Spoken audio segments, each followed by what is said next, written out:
Let me do something here. I realize that I should not have said in the Bible class that my sermons are usually 30 minutes long because I have created an unrealistic expectation, perhaps, of how long this is going to take. But anyway, so I appreciate so much, if you weren't here in Bible class, the invitation of being here, and I appreciate so much meeting all of you and getting a chance to be with you this week. And my family, we are very glad to be a part of it. According to this really, really excellent flyer that Brady made, and I appreciate the title that he pulled together all these disparate sermons to. I think it's very appropriate. According to this, we meet again tonight at 5. So I just wanted to, there was some discussion in the back of what time it's going to be tonight, so I want to make sure everybody knew that we're back at 5 tonight. We've all been given this directive by someone in our time. If you can't say anything nice, don't say anything at all. And it sounds like good advice, and it is good advice. Even it sounds a little bit even biblical at times. Romans chapter 12 and verse 18 says, "If possible, so far as it depends on you, live peaceably with all." Romans 14 and verse 19 says, "So then we pursue the things which make for peace and the building up of one another." We need to realize just how powerful our words can be. We all have the power to make someone's day or crush someone's world with just our words. Often we don't even know what effect we've had. We may be overheard, or more often we're not heard correctly. And sometimes the hurt we cause with our words cannot be completely healed. James calls our tongue a small kindle that sets a huge flame ablaze in James chapter 3. We know how wildfires may start from just small sparks. James says the tongue is also like a small rudder that directs a huge ship. It's strong and powerful. Indeed, James calls it a restless evil and full of deadly poison. We need to know that with our words alone, we can kill a person's soul.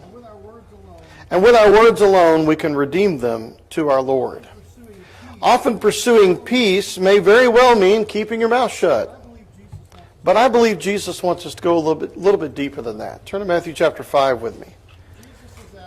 Jesus is asking us, in the service of his kingdom, to just go a little bit deeper than that.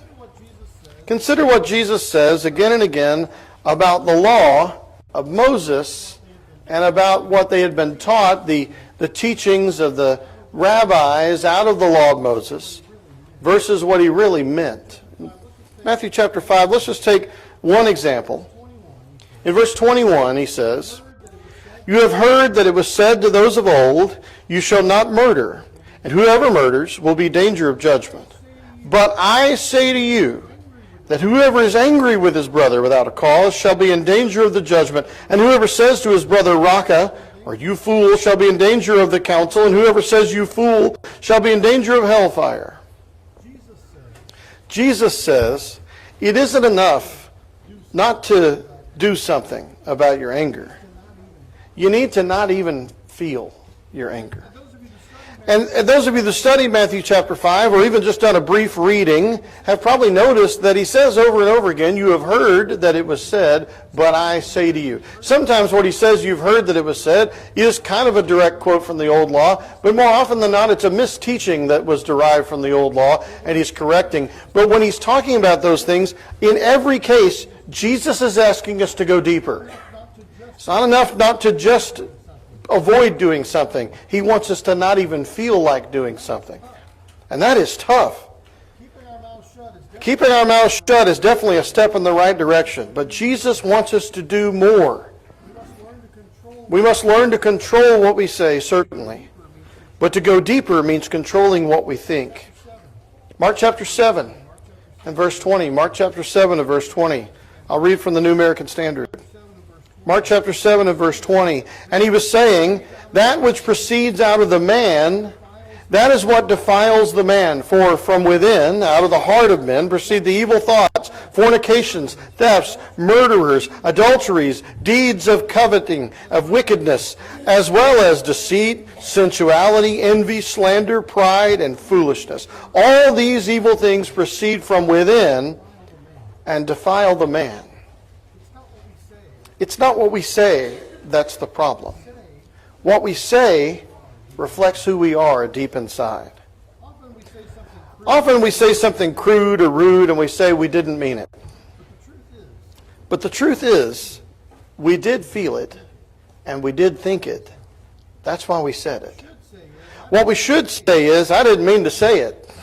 I just meant to keep that thought to myself and it stumbled out accidentally. But what Jesus says is, don't even think it.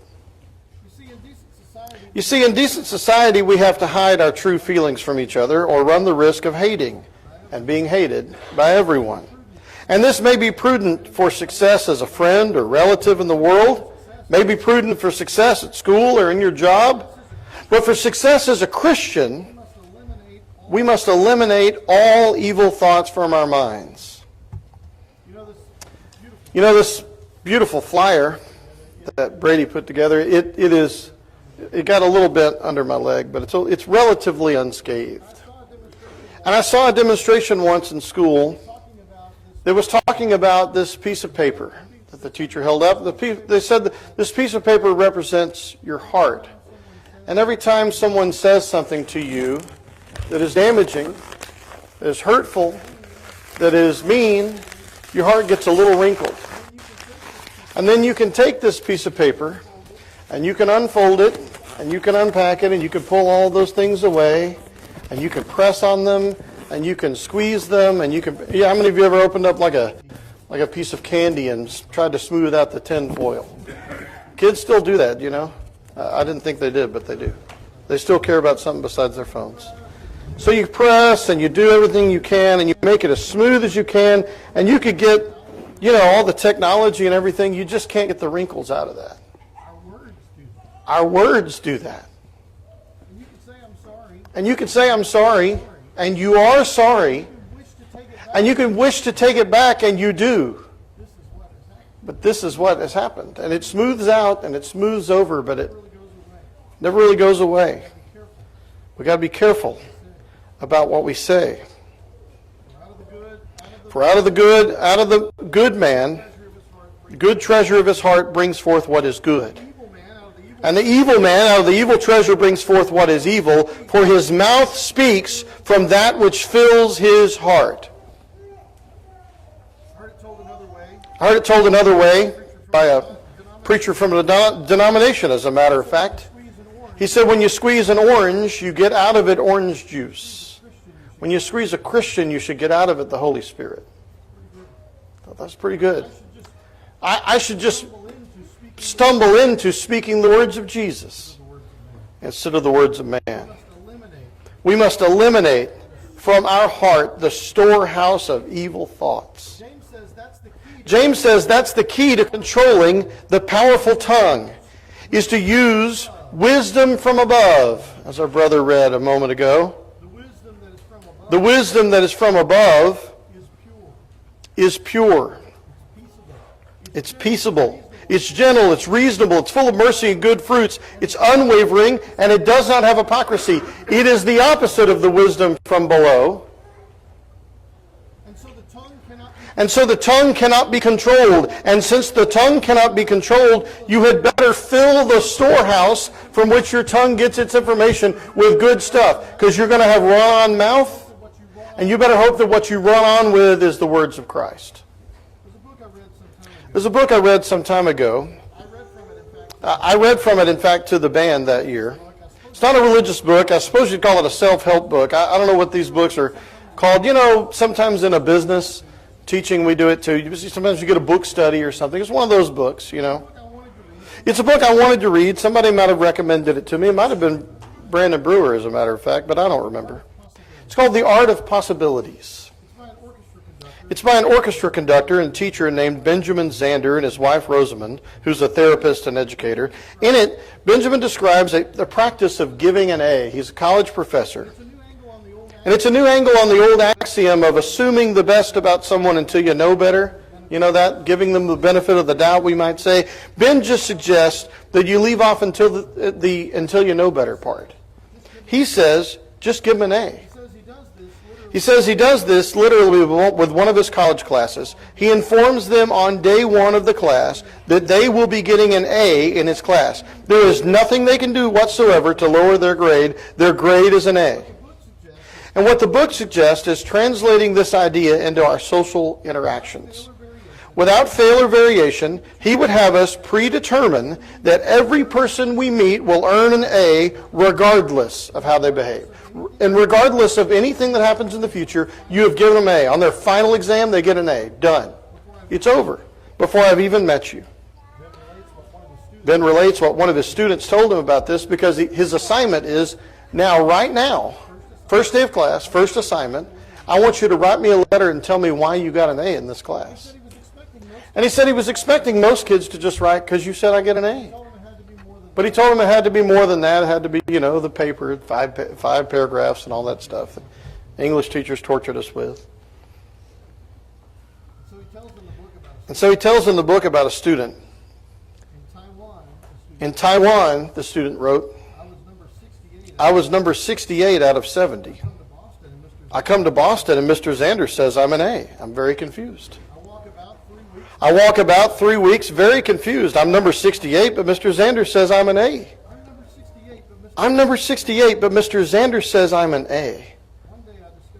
One day I discover, much happier A than number 68. So I decided, I am an A. Zander points out that the student didn't get smarter. He just didn't think of himself as any less than any other any longer. And so his performance began to reflect that. That's what I want us to consider. Let us throw out this saying. If you can't say anything nice, don't say anything at all, and replace it with a much more challenging, but in the end, eminently more rewarding and even more biblical phrase. Say something nice. Jesus doesn't want you to stop talking. He wants you to talk better. He wants you to say the right thing. So if you can't say anything, say something nice. What Ben says in his book is that a student is an A in his class, that those kids work harder than they would have because they feel they have to earn something, the reward that's already been given them. Let me ask you, have you been given something you didn't earn? If you're a Christian, yes, you have. We're going to talk about Wednesday night about grace. Grace is something you haven't earned. You don't deserve it. You're never going to deserve it. You're never going to be good enough for it. That's how good it is. But guess what? Jesus gave it to you anyway. And He's giving it to you regardless of how you behave. Now, you don't have to take it, but He's offering it to you. Instead of having to work hard to reach some goal, they're given the goal and allowed to work as much or as little as they want, and they always worked harder to meet the expectation they've been given. Now apply that to your relationships. Instead of measuring each person we meet with the standards of our own opinions or with other people we've met, we just assume that they are and will be the best person they could possibly be. We don't blame them for their faults. If they come in 5 minutes late, we just assume they have a really good reason for being late. We're not mad at them. If they're wearing clothes that we think, boy, you came to church wearing that, we just assume that's the best clothes they have. And we don't think about it again. It never even occurs to us. I had a principal who was an ex-Army person. And, God bless him for that. That's not the issue. But he had a certain standard of look.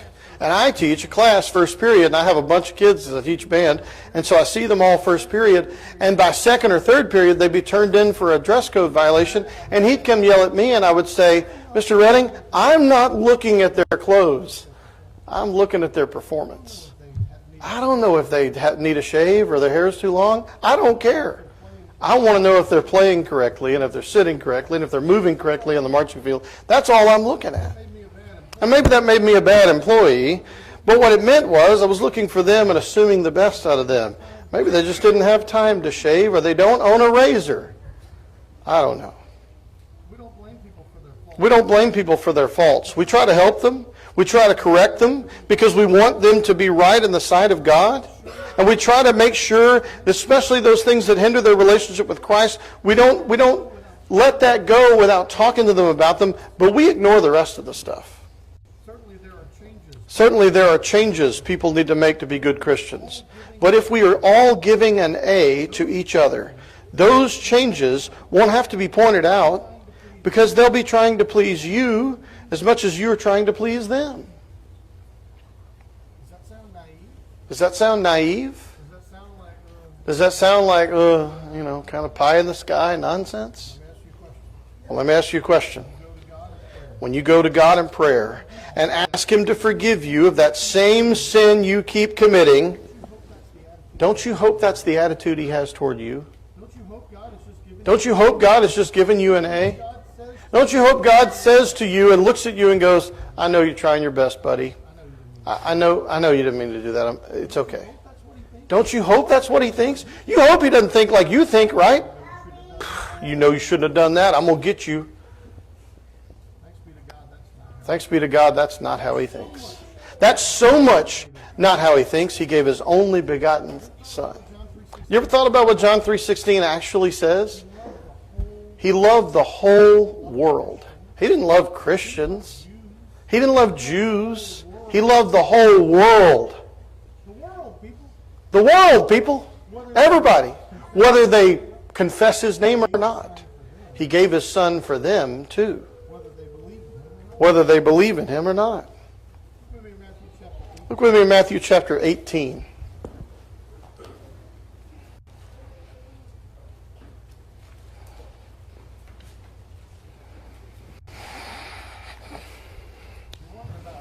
If you're wondering about which translation you should be looking at in my preaching, if I pick up this Bible, it's the New King James. If I don't, it's probably the New American Standard. Might be the ESV, but I'll try to keep you on track. So if you use a Bible app, that's real easy. Matthew chapter 18 and verse 21. Then Peter came to him and said, Lord, how often shall my brother sin against me and I forgive him? Up to 7 times? Jesus said to him, I do not say to you up to 7 times, but up to 70 times 7. Therefore the kingdom of heaven is like a certain king who wanted to settle accounts with his servants. And when he had begun to settle accounts, one was brought to him who owed him 10,000 talents. And as he was not able to pay, his master commanded that he be sold, and his wife and children and all that he had, and the payment be made. The servant therefore fell down before him, saying, Master, have patience with me, and I will repay you all. Then the master of that servant was moved with compassion, released him, and forgave him the debt. But that servant went out and found one of his fellow servants who owed him 100 denarii. And he laid hands on him and took him by the throat and said, Pay me what you owe. So his fellow servant fell down at his feet and begged him, saying, Have patience with me, and I will pay you all. And he would not, but went and threw him into prison till he should pay the debt.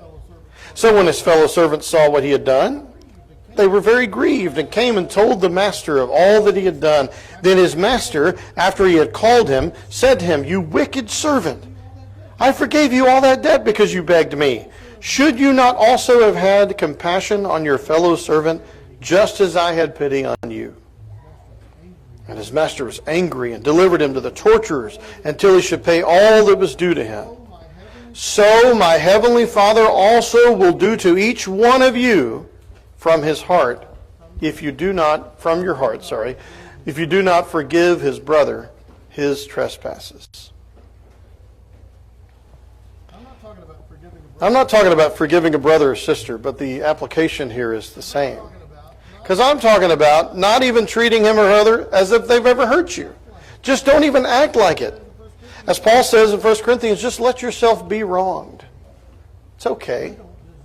You don't deserve anything, so just let it be wronged. Just let yourself be hurt. It's fine. Who are you to determine what's good and what's bad? If we want God to look at us this way, we'd better have the same attitude toward the people we come in contact with. There is always something nice to say. So say something nice. Be the person they don't expect. Be the person that confuses them because of the way you interact with them. They're used to being told they're wrong. They're used to being told that they're not good enough. They're used to being told that what they're doing is not the appropriate thing to be doing at this moment. Don't be that person. Be the person they're glad to see. Be the person that makes them feel like they're an A, especially when they aren't. And then start showing them what an A looks like in your behavior. Will it always work? Will it always work? Nope. I wish I could say that it would, but it doesn't. People sometimes don't change. That's okay. It's not your problem. It's not your job, because you know what? You're not the judge. You're not the jury. You're not the executioner. You're none of those things. You're just the fellow servant. You don't even have to complain to the master. He sees. What you have to concern yourself with is doing the right thing. Say something nice. Colossians chapter 4, verses 5 and 6. Walk in wisdom toward outsiders, making the best use of the time. Let your speech always be gracious, seasoned with salt, so that you may know how you ought to answer each person. We read that in the Bible class segment, but what I want you to see here is the reason you season your speech with salt is because you are going to answer each person. He says, so you may know how you ought to answer.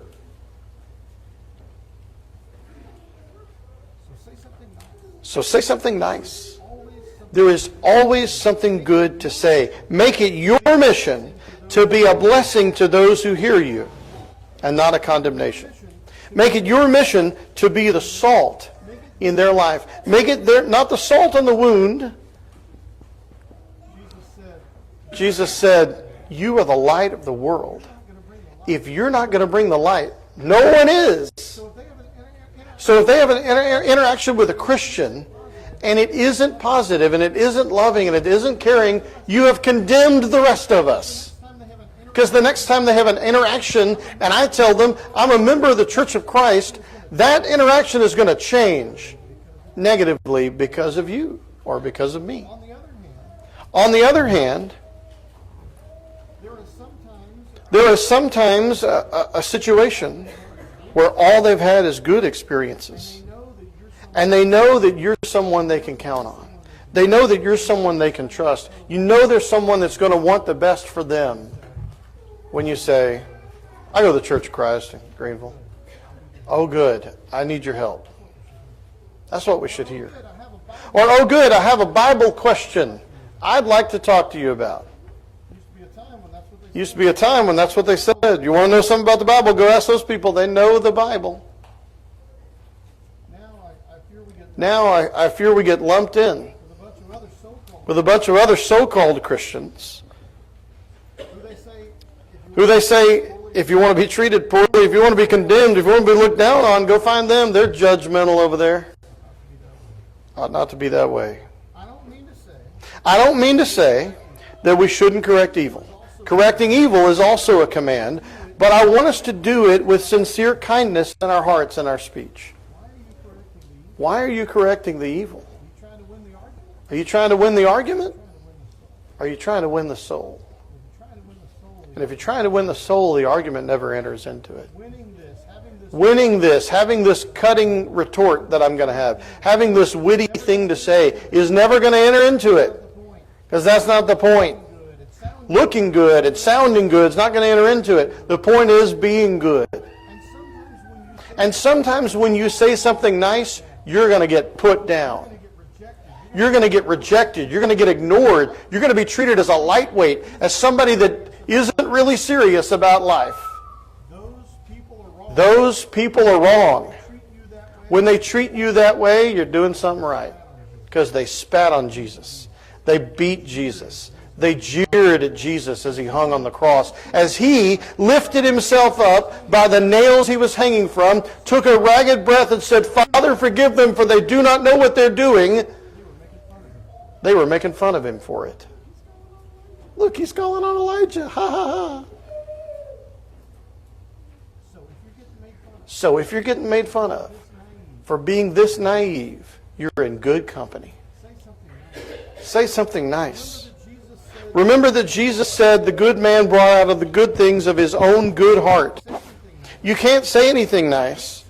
If you can't say anything nice, maybe it's because you don't have anything nice to say. In which case you should be quiet.